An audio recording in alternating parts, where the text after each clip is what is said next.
अगर तुम यह चाहते हो कि तुम्हारा शरीर स्वस्थ हो तो केवल सोचने से कुछ नहीं होगा। तुम्हें रोज व्यायाम करना होगा, सही भोजन करना होगा, आलस्य छोड़ना होगा। यही अनुशासन है।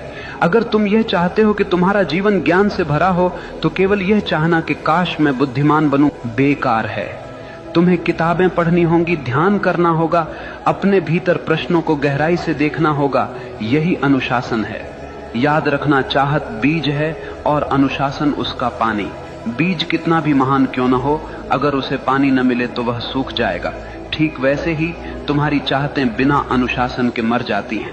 आज दुनिया में लाखों लोग सपने देखते हैं, लेकिन केवल वही लोग सफल होते हैं जिनके पास अनुशासन है, क्योंकि सपनों को हकीकत तक पहुंचाने का काम केवल अनुशासन ही करता है।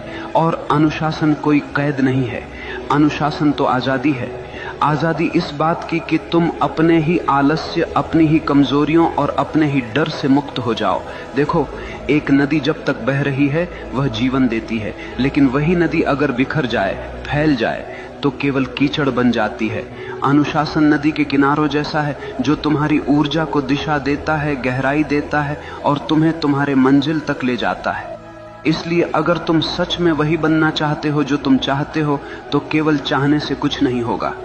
तुम्हें अपने जीवन में अनुशासन की आग जलानी होगी।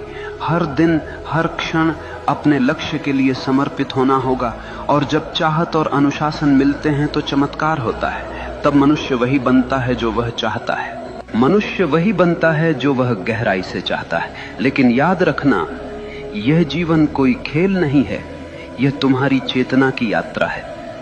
अगर तुम अपने भीतर नीच विचार रखोगे तो तुम जीवन को नरक बना लोगे, और अगर तुम अपने भीतर ऊंचे विचार, गहरी चाहत और अनुशासन रखोगे तो यही जीवन तुम्हें स्वर्ग बना देगा। सवाल यह नहीं है कि दुनिया तुम्हारे खिलाफ है या साथ में है, सवाल यह है कि तुम अपने साथ हो या नहीं।